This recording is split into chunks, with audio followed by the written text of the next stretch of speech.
जिसमें देखने को मिल रहा है कि नेता विपक्ष और नेता सत्ता पक्ष दोनों ही लगातार कई सारी बातें कहते हुए नजर आ रहे हैं। एक तरफ सत्ता पक्ष के नेता मंत्री ये कहते हुए नजर आते हैं कि उत्तर प्रदेश में अब धीरे धीरे जो संविदा और आउटसोर्सिंग के कर्मचारी हैं उनकी सभी समस्याएं हल हो जाएंगी। तो दूसरी तरफ अगर हम बात करें विपक्ष की, तो विपक्ष की तरफ से लगातार ये बातें कही जा रही है कि अगर उनकी सरकार सत्ता पक्ष में आती है तो जरूर उत्तर प्रदेश के सभी शिक्षा मित्र और अनुदेशक के साथ तमाम संविदा आउटसोर्सिंग कर्मचारी खुशहाल जीवन व्यतीत करेंगे। और ये कहा गया है नेता विपक्ष अखिलेश यादव की तरफ से हाल फिलहाल में उनकी एक प्रेस वार्ता होती है जिसमें वो ये कहते हुए नजर आते हैं कि अगर उनकी सरकार सत्ता में आती है तो जो आउटसोर्सिंग कर्मचारी हैं उन्हें परमानेंट कर दिया जाएगा। दूसरी तरफ अगर हम बात करें शिक्षा मित्रों की, तो शिक्षा मित्र तो लंबे समय से बस यही मांग कर रहे थे कि उनके मानदेय में वृद्धि की जाए और उनका नियमितीकरण किया जाए, या यूं कहे कि उन्हें समायोजित किया जाए। और इस तरह की तमाम बातें तमाम शिक्षा मित्रों की तरफ से कही गई, लेकिन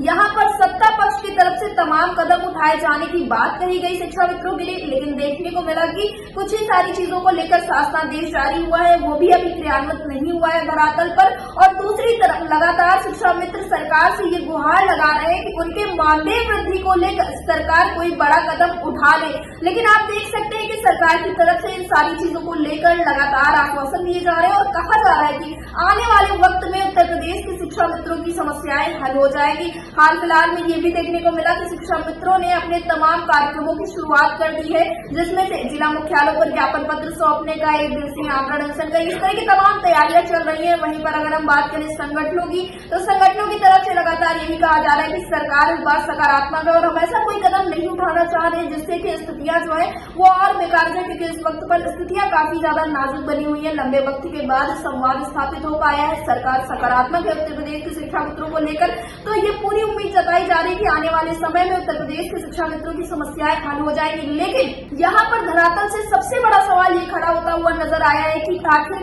कब समस्याओं का हल होगा, और समय तो सरकार की तरफ से बताया नहीं जा रहा है। सरकार तो यही कह रही है समस्याओं का हल हो जाएगा, कोई कह रहा है 27 के चुनाव में होगा, तो कोई कह रहा है कि नए वर्ष में होगा। और लेकिन यही बातें तो लगभग 2024 में कही गई थी कि बस इस बार जब दिवाली होगी तो समस्याओं का हल होगा। फिर कहा गया कि नए वर्ष में समस्याओं का हल होगा। देखने को मिला कि 3 जनवरी को एक शासनादेश जारी होता है जिसमें ये कहा जाता है कि जो स्थानांतरण है उसकी प्रक्रिया शुरू कर दी जाएगी। उसके बाद फिर देखने को मिलता है कि आयुष्मान भारत जैसी जो सेवाएं उसके लिए भी सरकार की तरफ से शासनादेश जारी किए जाते हैं। लेकिन जो यहाँ पर मुख्य समस्या थी मानदेय वृद्धि, इसको लेकर सरकार ने कोई कदम नहीं उठाया और इस वजह से उत्तर प्रदेश के शिक्षा मित्र कहीं न कहीं काफी ज्यादा परेशान है, क्योंकि ये सोचने का विषय है कि अगर सरकार आर्थिक रूप से शिक्षा मित्रों को मजबूत नहीं कर रही है तो सरकार क्या कर रही है। क्योंकि सरकार ये सारे जो शासनादेश जारी कर रही है स्थानांतरण होने के या फिर अन्य कोई शासनादेश जारी होता है, इससे शिक्षा मित्र आर्थिक रूप से तो मजबूत नहीं होगा। और शिक्षा मित्रों की एकमात्र मांग है कि पहले उन्हें आर्थिक रूप से मजबूत किया जाए। जब शिक्षा मित्र आर्थिक रूप से मजबूत होंगे तभी वो मानसिक रूप से भी मजबूत हो पाएंगे। अलग से शिक्षा मित्रों के ऊपर तमाम जिम्मेदारियां दे दी गई, जैसे देखने को मिला कि इस बार समर कैंप जैसी व्यवस्था की गई है सरकारी विद्यालय में, जहां पर शिक्षा मित्र गर्मी की छुट्टियों में जाएंगे विद्यालय और तमाम तरह की एक्टिविटी करवाएंगे छात्रों को। इस तरह की तमाम बातें भी चल रही है, जिससे शिक्षा मित्र नाराजगी तो जाहिर करे, क्योंकि इनका कहना है कि इन्हें काम करने में कोई समस्या नहीं है, लेकिन सरकार कम से कम उचित मानदेय तो दे, क्योंकि इस चीज का उन्हें सिर्फ और सिर्फ 6,000 रुपए मानदेय मिलेगा। जो उन्हें हर महीने मानदेय मिलता है उससे भी कम उन्हें मानदेय मिलेगा। फिलहाल तो इस वक्त पर सबसे बड़ा चर्चा का विषय बना हुआ है अखिलेश यादव का ये बयान जो उन्होंने दिया है एक प्रेस वार्ता में, और उनका ये कहना है कि आउटसोर्सिंग कर्मचारियों को परमानेंट कर दिया जाएगा। फिलहाल आपका क्या मानना है, जो इस सरकार की तरफ से या यूं कहे कि सत्ता पक्ष और विपक्ष की तरफ से तमाम बातें कही जा रही है, ये सिर्फ और सिर्फ शिक्षा मित्रों को रिझाने के लिए या फिर उनकी समस्याओं को हल करने के लिए?